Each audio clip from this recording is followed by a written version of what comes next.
I'm Jenny, coach and NLP practitioner, helping introverts beat fear and self-doubt to live the life that you really design for yourself, the one that you love, so that you can thrive and not just survive.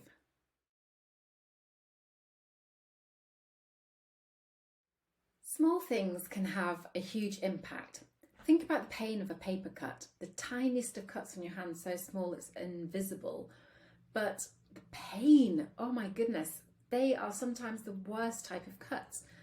And one thing we know about paper cuts is that they do heal, even if they occasionally open up again, especially if it's on your knuckle.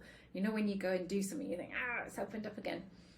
So our lives are often impacted by thousands and thousands of paper cut issues, the small things that stop us in our tracks briefly.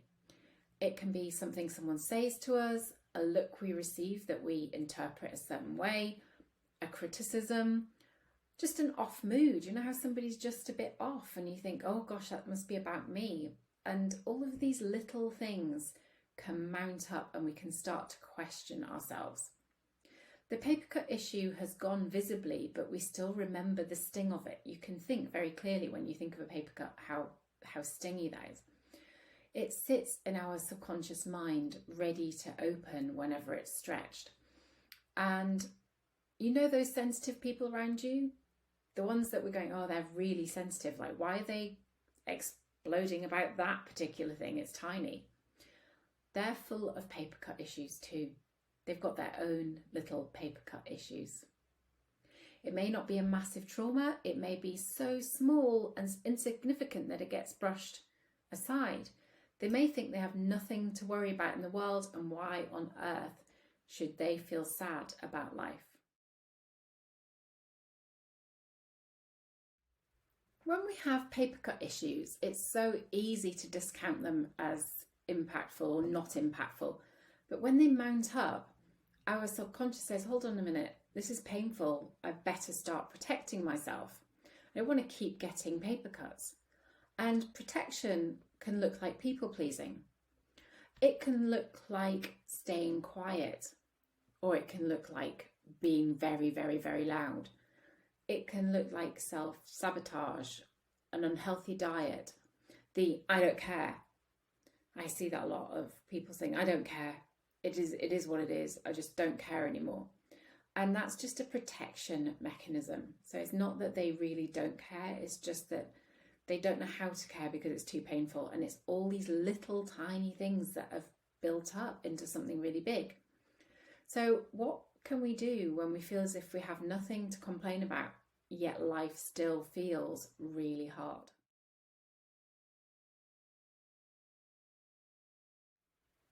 Often it's as simple as acknowledging all the stuff we have had to deal with, whether it's an unkind word or something bigger.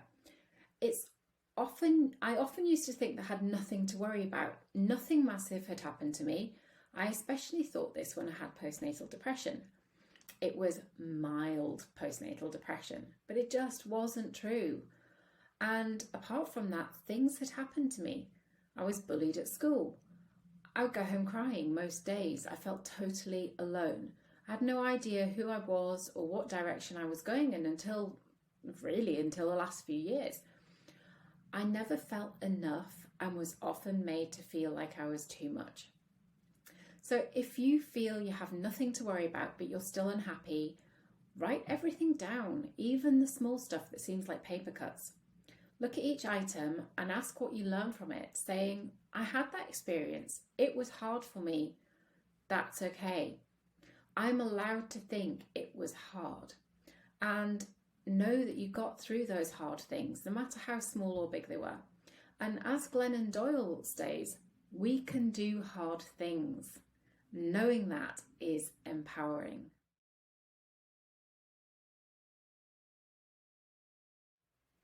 I said it dozens of times now, and I'm going to say it again because I want to keep not just reminding you, but reminding me too, because I keep forgetting.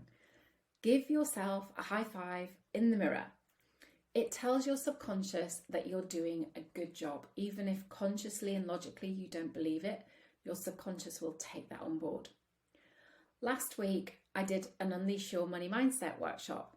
When I left, I said to my partner, as I was doing the workshop, I just sat there thinking, you're really good at this.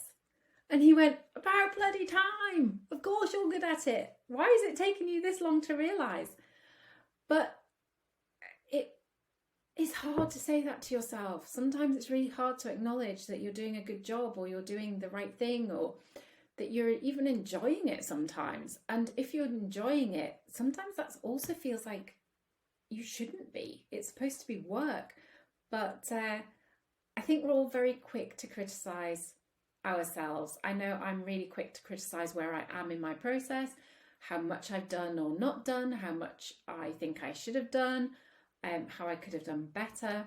And that's okay, as long as we're looking at it and going, well, what have I learned, and see how far I have come. And I do remember to do that. But giving yourself the high five allows you to not have to think about it so much. You don't have to think about all of those things. You can just give your subconscious a little high five in the mirror and tell yourself you're doing a good job.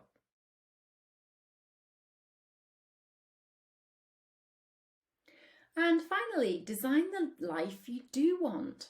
Stop saying I'll survive. It's okay. Other people have it worse.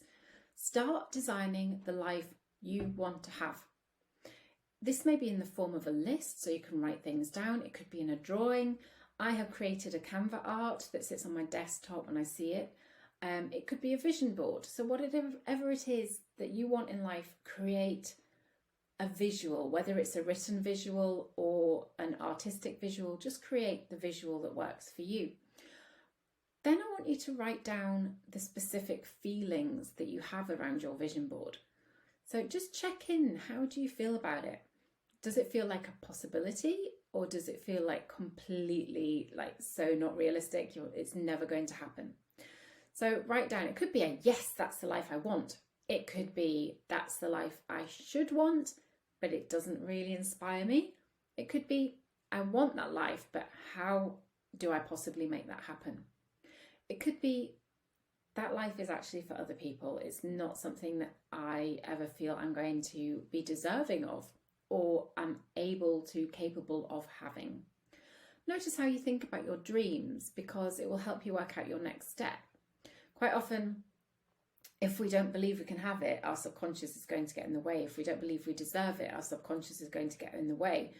There's all sorts of things that can stop us moving forward. And that's one of the things I work with my clients on, because we have to be really clear as to how our subconscious mind is thinking about something to know that it's possible and to make it happen then.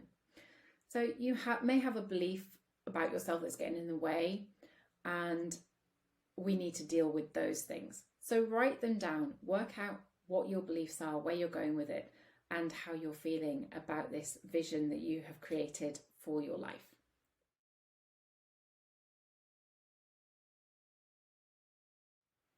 So just as those paper cuts are tiny and can have quite a big impact because they give you that pain sensation, sometimes for days on end, these little tools that I've given you, they're really small, but they can have a big impact in how we think about our lives.